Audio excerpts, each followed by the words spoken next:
இப்போ நம்ம என்ன செய்ய போகிறோம்னா இட்லிக்கு கடலைப்பருப்பு சட்னி வைக்க போகிறோம். அதை எப்படி செய்யலான்னு பார்க்கலாம்.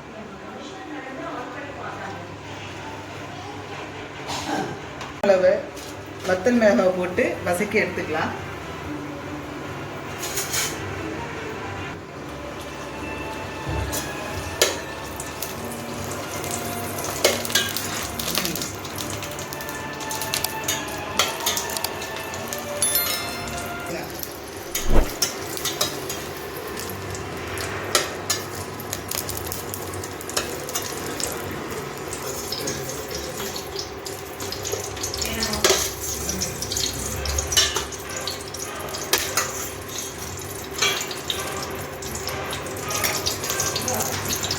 அப்புறம் ஃபஸ்ட்டு வெங்காயத்தை வதக்கணும்.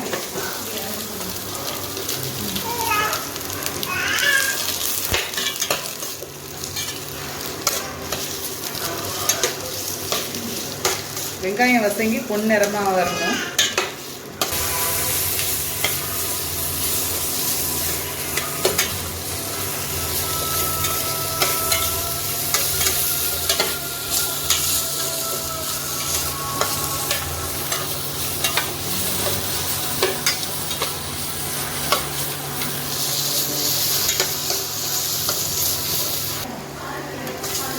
வெங்காயம் நல்லா பொன்னிறமாக வந்துருச்சு.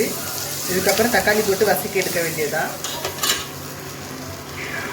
இப்போ அரிஞ்சு வச்ச தக்காளியை இதில் போட்டு வதக்கணும்.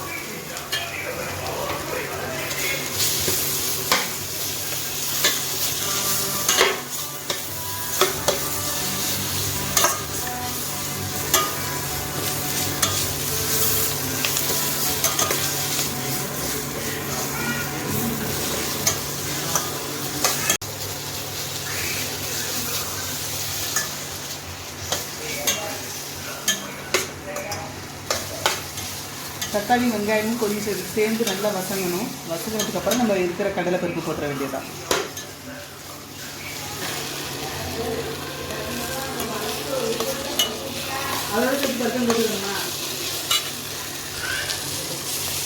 கடலைப்பருப்பையும் இதிலே போட்டு வதக்கிக்கலாம்.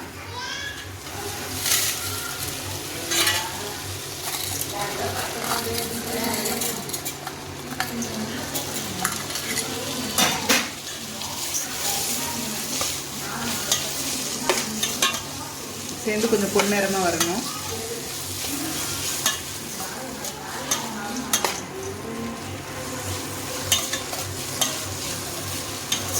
ரொம்ப கருக விடக்கூடாது, அப்போ தான் அந்த டேஸ்ட்டு கிடைக்கும்.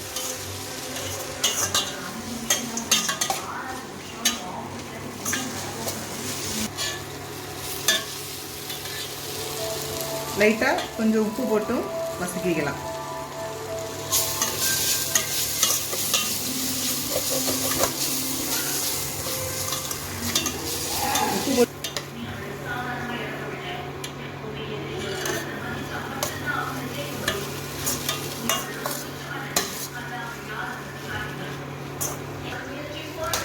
எல்லாம் நல்லா வதங்கிடுச்சு. அதுக்கு முன்னே நம்ம வத்தல் மிளகாய் வறுத்து வச்சுருந்தோம்ல, அதை எடுத்து இதில் சேர்த்து வறுத்துக்க வேண்டியதான்.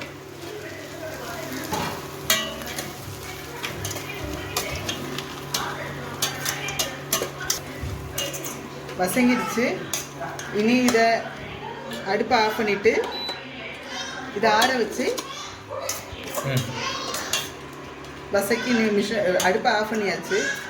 இனி நம்ம மிக்சியில் விட்டு அடிச்சுக்க வேண்டியதான் ஆற வச்சு.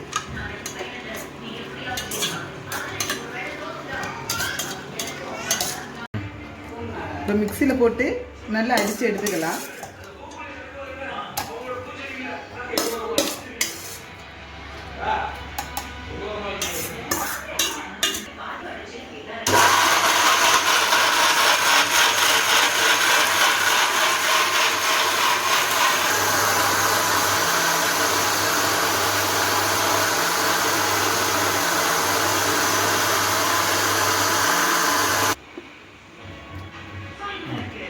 கடலைப்பருப்பு சட்னி ரெடி ஆயிடுச்சு. நம்ம இனி இதில் கடுகு வறுத்து போட்டு கொட்ட வேண்டியதுதான்.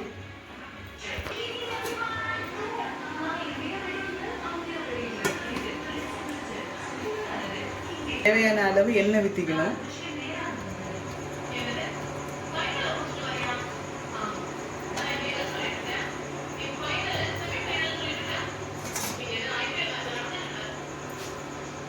ஒரு வத்தல் மிளகு 2 கிள்ளி போட்டுக்க வேண்டியதான். கடுகு கொஞ்சம் போட்டுக்கணும். கடுகு பொரிச்சு வந்த உடனே கருவேப்பிலை போடணும்.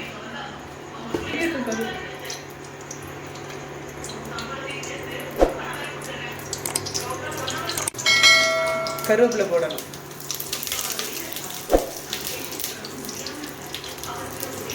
அது பொரிஞ்சிருச்சு. அரைச்சி வச்ச கடலை சட்னியை அதில் ஊற்ற வேண்டியதுதான்.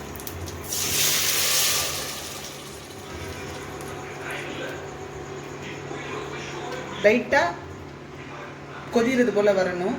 சூடு ஏறினோடனே அடுப்பை ஆஃப் பண்ணி இறக்கிக்க வேண்டியதுதான்.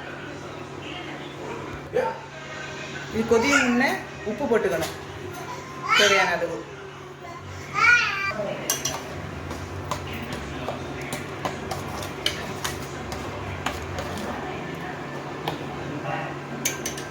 கடலைப்பருப்பு சட்னி ரெடி ஆகிடுச்சு.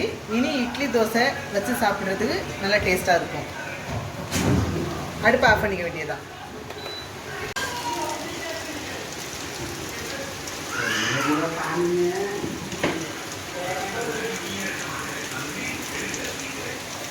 நம்ம வீட்டில் இன்றைக்கி இட்லி வச்சோம்.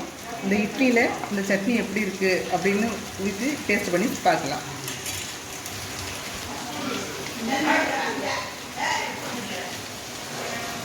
சூப்பராக இருக்குது, நல்லா இருக்கு.